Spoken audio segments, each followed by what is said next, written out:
بسم الله الرحمن الرحیم.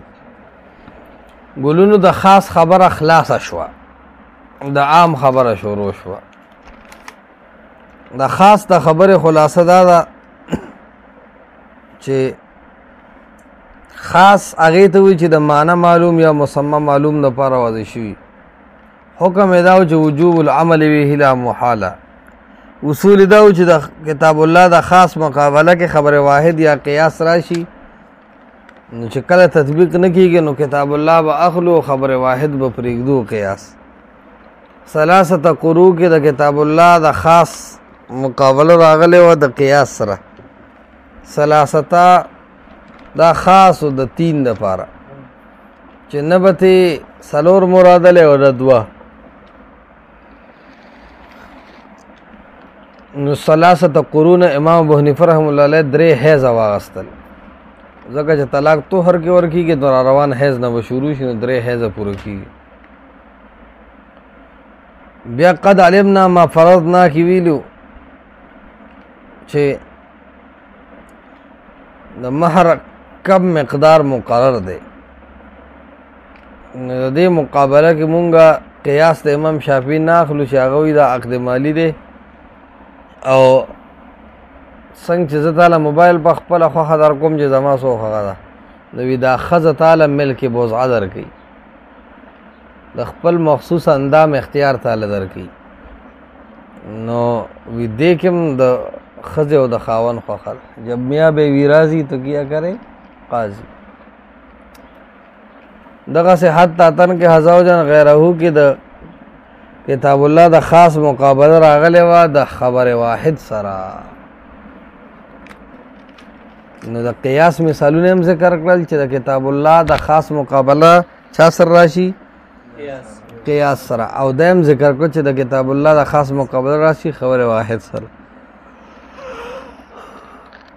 و اما العام، تعریف د عام تیر شو چې د افرادو یو جماعت ته شاملي. تاسو به دې ځایونو کې اول تعریف صادق وی، ټیک شو، او بیا حکم ذکر کړي. نو تاسو لکه اقسام العام مونږ ویلو د لفظ په اعتبار د معنی وضعي سره په څلور قسمه دی: خاص، عام، مشترک، مؤول. دا دویم قسم شروع شو عام.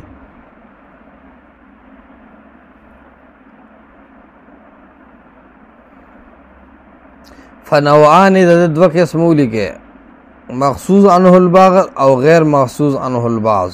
دا دوه قسمونه دي. عام یو قسم د عام هغه دی خص عنه البعض چې خاص کړی شوي د دنه بعض افراد. و عام او دویم قسم د عام هغه دی لم یخص عنه شیء چې د دنه څه شی خاص کړی شوي نه بلکې بخپل عموم جاری پاتې شوي. لبری کې سمجھلے دا خص عنه البعض دی ته وی عام مخصوص عنه البعض. دا ما دا وی عام خدا عموم په خپل معنی پاتې شوی نه، سناسه سيزونه تی جدا کړی شوی چې دا خبره داسې ده، خو دا پکې جایز دي، دا تنه علاوه دي. مع التعریف لکه بالتعریف. فالعام الذي لم يخص عنه في التعریف مع الحكم. فالعام الذي لم يخص عنه شيء فهو بمنزلة الخاص في حق لزوم العمل به لا محالة. اغا عام اغا غیر مخصوص عنه البعض څنګه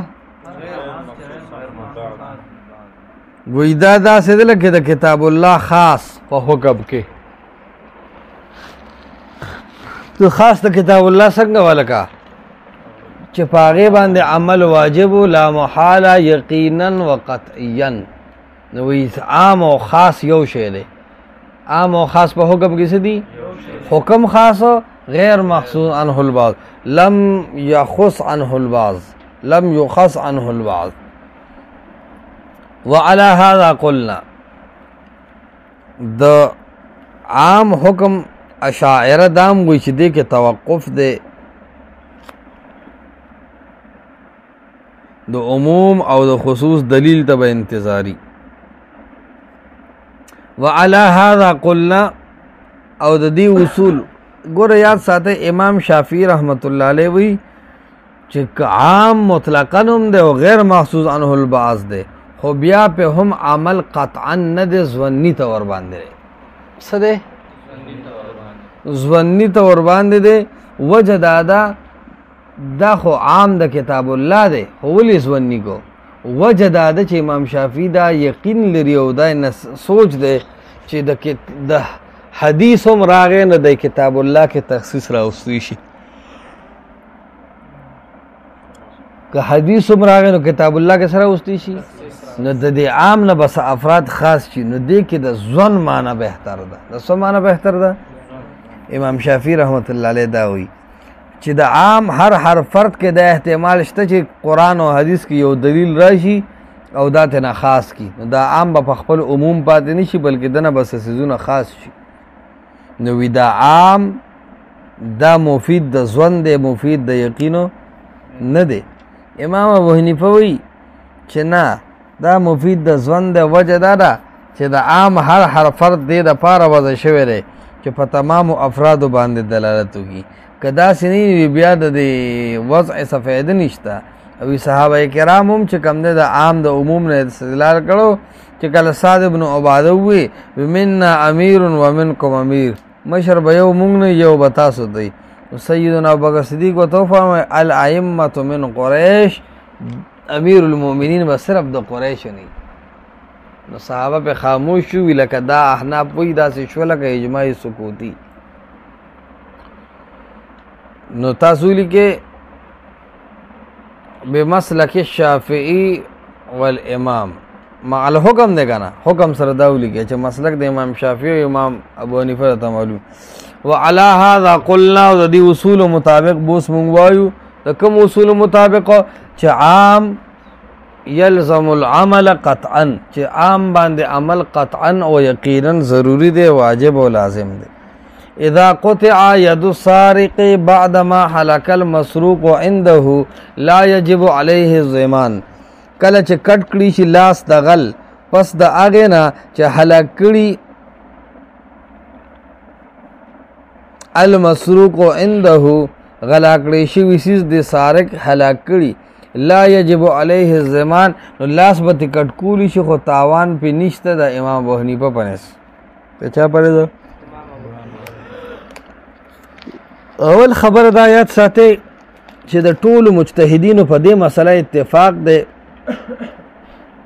چې کم سړی غلا وکړه مثال چانه موټر پټ کو او پاغه موټر کې چاګیر کو نو لاس به کټ کیږي او موټر به خپل مالک ته ورکولی شي دا مسله د ټولو سره په دې کې رچا اختلاف نشته اوس دویم صورت لراشه کچرته کې یو سړی غلا وکړه یو سړی غلا وکړه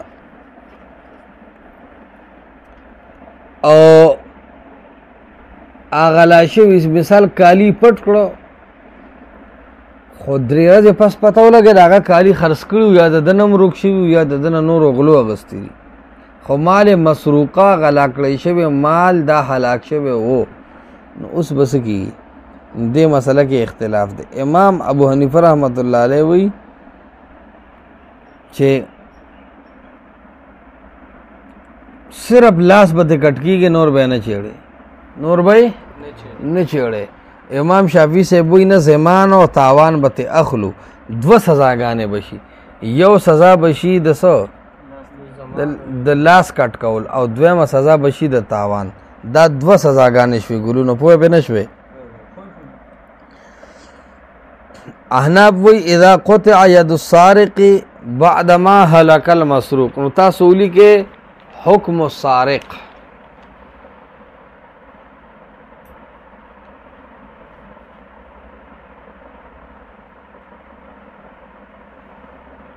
ومسلك الامام والشافعي ودلائل الطرفين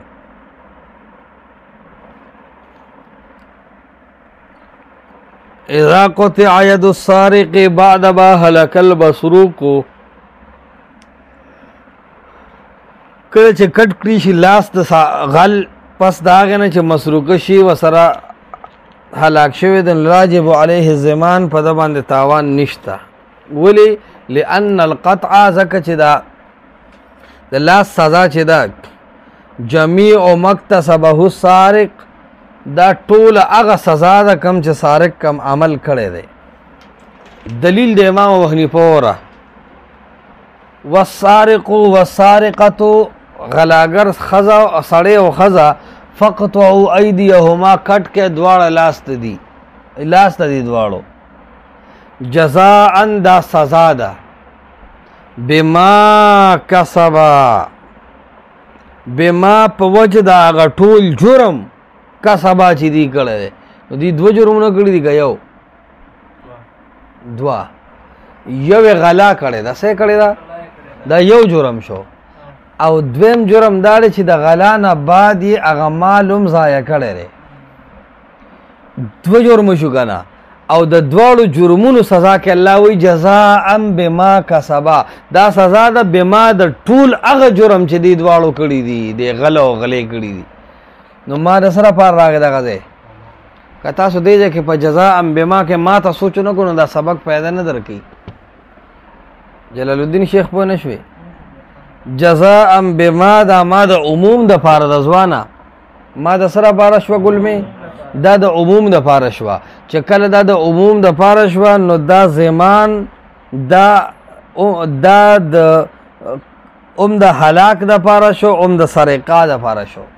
غلا او سرقه او دارنګې هلاک دواړه پکې څه شو رالل. نو امام ابو حنیفه وایي چې ما عام دی دا د افرادو یو جماعت ته شاملېږي په نوم یې غل چې دی او په نوم یې د غل جرمونه چې دي د ټولو سزا دا یو ده چې جزاء بما افقطعوا ایدیهما لاس ته کټ کې لاس ته دا دلیل د چا شو؟ فإن کلمة ما دا اوس دلیل ته ګوره زه چې کلمه د ما عامه ده یتناولو شامله ده جمیع ما وجد من السارق ټول هغه جرم ته چې ثابت شوی دی د غل نه. نو دوه یو ولیکې سرقه بل ولیکې هلاک دا دوه څیزونه دي. و بتقدیر ایجاب زمان دا اوس دلیل د امام شافعي ذکر کوي او مسلک و بتقدیر ایجاب زمان او که ثابت کې او په صورت د ثابتولو از زمان د تاوان کې دا اضافت مفعول ته وکړو یکون الجزاء هو المجموع شی سزا مجموعی طور سب شي لکه هو المجموع دا به مجموعه شي دوه څیزه به جمع شي. څو څیزونه به جمع شي ګلونو؟ یو به قطع شي او بل به زمان شي. یو به قطع شي فقطعوا ایدیهما خو ضرب د په قرآن عمل شو خو دا زمان وي په څه باندې عمل کې دا مسلک د امام شافعي دی. هغه وایي چې لاس به تم کټ کیږي او تاوان به تملو ولا یترک العمل به بالقیاس او عمل به نشي پرېښودی به په دې عام د کتاب الله باندې په دې عام د دا اوس وګورئ دا عام د کتاب الله دی او غیر مخصوص عنه البعض دی. څه څیزونه ته خاص کړي نه دي یعنی صرف د قطع الید خبره کړې ده د زمان وغیره یا د نور اندامونو د کټکولو څخه خبره کړې نه ده. نو بیا څه ویل کو بالقیاس علی الغصب په قیاس علی الغصب باندې غصب دی ته وایي چې ما ستانه په زور یو څیز واغست مشرایې دا غټ جرم دی ښه غلا په نسبت د غصب وړوکی جرم دی په زوره چې زه تا ته ووایم چې تا رومال په سر کې جومات نه روانې مونږ کړي او لار کې راته سفریان ماماګان ودرېږي راته وایي چې استاد جي سیکل نه کشه پوهېږي او ته ورته وایې نه او په جنګ شي او په زور یې دنه سیکل واغست او ته هلته تاڼې ته چوکۍ ته ووې په خبره ورسېدې چې بهی ما سره زیاتې وشو نو لکه دا غصب ډېر زیات نقصاني دی او که نه تا سیکل په سټینډ ودرولی دی او چې ته اخوا روانې او خبرې کوې په موبایل باندې او بس دا په خپل شوق کې راغلی سیکل د نیر دی او غلې لړو او وایي چې ګوره مې چې پردې سیکل منډه سوره وایي اچھا کېناستو بې سورې ورکړو چې دا خو د امام سیکل دی پسته کته یې ده واپس نه شو نو دا غلا ده. نو د غلا ټریشن څه دی؟ کم دی د نسبت د غصب نه. امام شافعي صاحب وایي په غصب کې خو ایا حناف تاسو هم منئ چې په زور ما ستانه څه څیز واغستو نو لاس به هم کټ کېږي او دا څیز به هم ماله واپس راکړې. نو وي دا غلا په هغې قیاس کومه. څه کومه؟ نو د امام شافعي سره دلته قیاس دی. د کتاب الله د عام غیر مخصوص عنه البعض مقابله کې قیاس راوړی دی. اوس په دې سبق ورسې نو چې کله د کتاب الله د عام غیر مخصوص عنه البعض مقابله کې قیاس راوړی دی نو احناف وایي چې موږ د کتاب الله غیر مخصوص عنه البعض باندې عمل قطعا او یقینا کوو. موږ په خبر واحد او په قیاس سره تخصیصونه نه منو. احناف سره یو دویم دلیل شته چې لا غرم علی السارق بعد ما قطعت یمینه، هیڅ تاوان نشته په غل باندې چې لاس ته کله کټ شي. دا هم دویم دلیل را احنافو. دومره ده چې دا سند دا حدیث سندن ثابت نه دی، موضوعی دی یا ضعیف جدا دی. علی السارق بعد ما قطعت یمینه. والدلیل اوس د ما په عموم باندې دلیل ذکر کی چې علی ان کلمه ما عامه، چې کلمه د ما عامه ده. ما د دې دلیل هغه مسله ده ذکره محمد چې امام محمد ذکر کړی ده. دا ولې یاد کو وی دا امام محمد د لغت او د فقه دواړو امام دی. اگر چې اصحاب الجرح و تعدیل په دو او په امام ابو یوسف خیر رګړې چلوي دي ولکه وی د لغت امام دی. اذا قال المولى لجاريته، چې بادشاہ خپل میډم ته وې وینځه تا ان کان ما فی بطن کې غلامن فانت حرتن، کچری ستا په دې ګېډه کې کچری وی ما ټول هغه سو چې ستا په خېټه کې دي الکو فانت حرتن، نو ته به صحیح کستا په دې ګېډه کې سدي ما یې راوړو او سیدنا خاصو نه کړو. فولدت غلامن وجاریتن، نو بس بادشاہ په خبره پوهېږي که نه سې روزې نه تازه راغلو او خ الی آخره په خبره ورسېدې نو د هغې هم هلک شوم جینې طالب ته په نکاح کړه پوهېږې. نو بیا څه وشو ګله فولدت غلامن وجاریتن، هلک یې مو شو جینۍ مو شوه. لا تعتقو، نو دا سلنډر به اوس نشي خلاصولی. ولې هغه ما ویلې وه او ما ټولو ته شامله وه، دې کې خو ته خو تخصیص شو په جینۍ سره، ما په خپل عموم پاتې نه شو. نو وی پته لګي چې ما د عموم دا لا دلیل دی. دا خو تا مسله راوړه دی امام محمد دلیل لا دې ته وایي دې دلیل وی دا خو د خپل تفریعاتو مسله راوړه. دلیل خو دې ته وایي چې هغه امر مسلمي جانبین ہوتا. څه ساده ګاندي د احنافو. دا اوس تا خپله د کور خبره ده. اصول د امام ابو حنیفه ثابت ہے او دلائل او تفریعات په د امام محمد نه راوړي.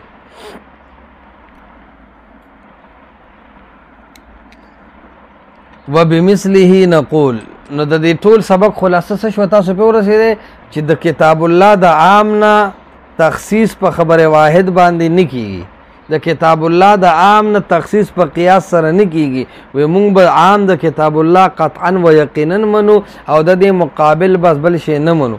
او صحیح دا ده چې په عباداتو کې قیاس نشته، نو خدا ده چې تاوان په لازمو نه کی ځکه لاس ته دې کټ کړو که نه بس دی د تاوان پتا ځکه پکار دی چې تا ولي شي داسې ارزان کې ښودو چې خلکو پټاو. نو یو غوږ دوه خو ستا نه هم کټ کول غواړي، خو ځه په خبره پوهې دا تش تاوان دله ډېر دی نه پوهېږې لکه. دویم مثال وبمثله نقولو، عنوانات صحیح ولګېدل تاسو لږ وګورئ د مسلو سره که څه پکې پاتې شو.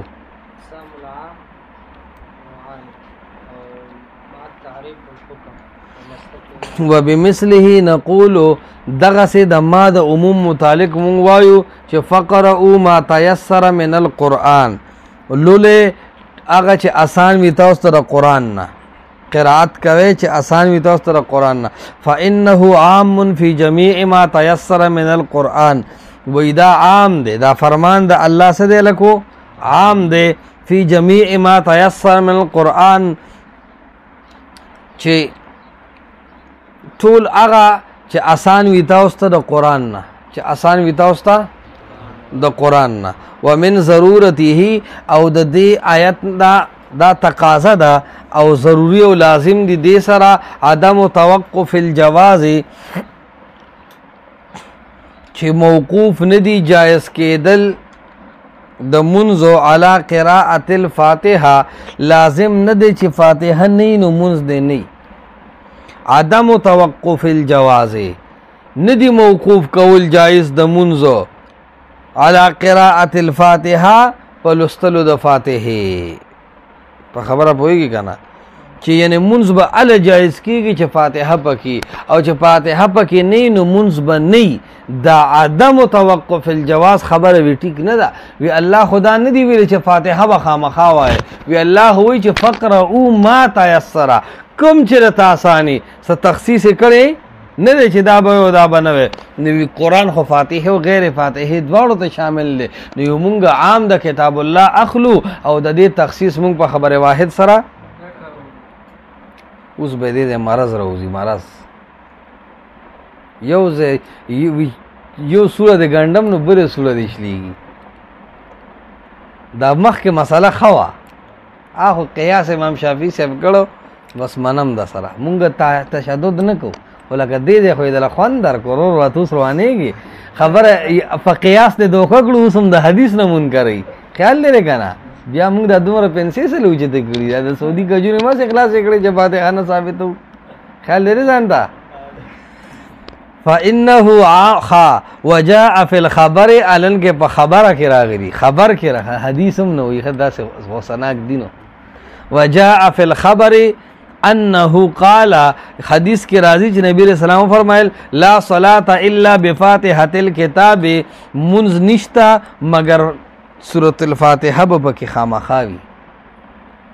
اوس وګوره که نه لکه دا دی باقاعده دا اصول دي که نه. اول ویلو چې د کتاب الله د عام او د خاص مقابله کې خبر واحد او قیاس نه منو، نو دلته عام د کتاب الله راوړو، اوس ته نه خبر واحد او قیاس دا په وی. نو گویا کې دا حدیث د قرآن د والو دا حدیث د قرآن د وهلو د پاره پیش کو که پیش نه کو. علن کې دا حدیث د قرآن د وهلو د پاره نه دی. نه پوهېږئ. فعملنا بهما على وجه، نو مونږ عمل کو بهما په دې دواړو باندې، پچا لکه په عام د کتاب الله غیر محسوس عنه البعض باندې او په حدیث باندې په داسې طریقه لا يتغیر به حکم الكتاب چې بدل نشو پاغه باندې حکم د کتاب الله. بأن نحمل الخبر على نفي الكمال، چې مونږ دا خبر حمل کو په نفي د کمال، چې لا صلاة الا بفاتحة الكتاب، چې منځ کمال ته نه رسی بغیر د سورۃ فاتحه نه. دا سم ګیریږي ته ګوره ښه، منځ کمال ته نه رسی بغیر د فاتحه نه. حتی یکون مطلق القراءة فرضا بحکم الكتاب، و مطلق قرات فرض دی د قرآن پرانا کې. مطلق قرات سره مطلق قرات چې خامخا به سوی که فاتحه دی ویم فرض ادا شو، او که فاتحه دی ونوي عام یو صورت دی ویم فرض ادا شو، واجب پاتې شو. فرض وی فاتحه باندې موقوف نه دی، فرض خو فرض نه چې د قرآن وي نو فرض ادا شو، نو فاتحه ضروري نه ده. نو وی مونږ وایو چې فرضا بحکم الكتاب مطلق قرات فرض شو، و قراءة الفاتحه واجبتا بحکم الخبر، او قرات د فاتحه دا واجب ده بحکم الخبر د حدیث د وجنا. نو په یو فرضیت ثابت کو او په بل وجوب. دا د حدیث او قرآن منځ کې فرق شو کنه شو. یو خبره یاد ساتئ، دلته مسله دا ده چې دی وی چې د فقر او ما تيسر کې دا ما سره ګلونو دا عام دی او عام غیر محسوس عنه البعض. الله ته یو چیز خاص کړي نه دی چې قرآن بم وي خدا بم وي، علن کې دا غیر محسوس عنه البعض نه دی. فاتحه هو مخصوص عنه البعض دا او تخصیص محمد رسول الله صلی الله علیه وسلم کړی دی. نو اول دا مثال راوړل دی دلته ټیک نه دی، دا د یو گزارش په خبره پوهېږي که نه. نو تاسو لیکئ توضیح فقرؤوا ما تیسر اول عنوان بدل شي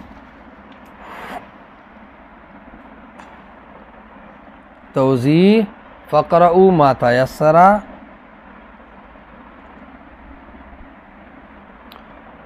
ومسلك الامام بقراءة الفاتحة.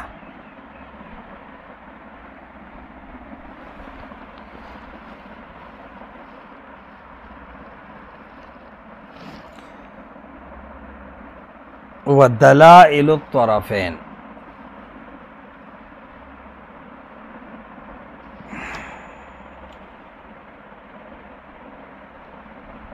والتحقيق بمسألة القراءة. دا خارجي عنوان دی ولکه چې د دې مسلې تحقیق څه دی.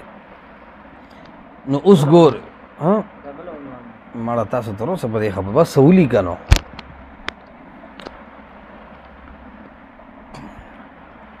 ګولونو دی خوا ګوره اوسو وإذا فقرؤوا ما تيسر من القرآن راغلی دی نو دا ما عام دی او څه تخصیص تینا نشتا. جواب دا دی چې دا ما عام دی خدا مخصوص عنه البعض دی او خاص کړی شوی تینا فاتحه ده په حدیث د رسول الله صلی الله علیه وسلم چې لا صلاة الا بفاتحة الكتاب. لا صلاة نکره ده او نکره په سیاق د نفي کې راغلی ده او ان النکره تحت النفي تعم.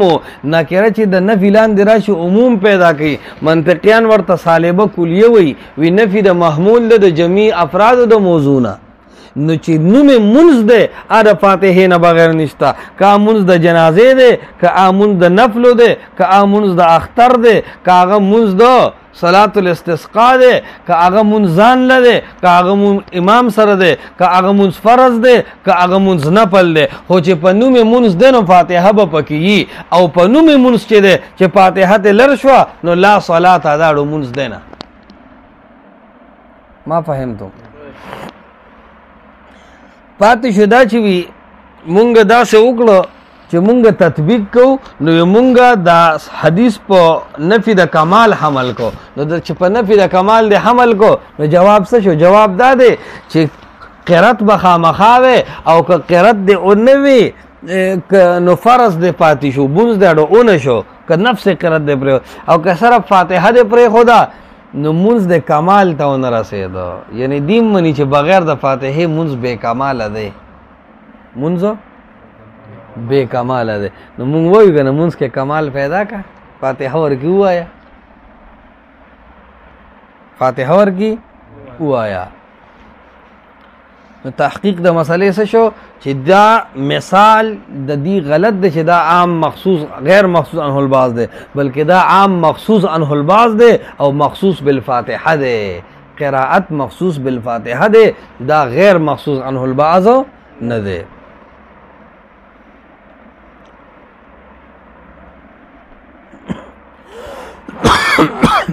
یو یاد ساته یو د قراءت الفاتحه دا ځان له اختلافي مسله ده او یو د مقتدی باندې فاتحه دا ځان له اختلافي مسله ده. نه پوهیږي آگے چلو بس ته گوایو یو مسله ده وایو ښه بلکې دوه دي کنه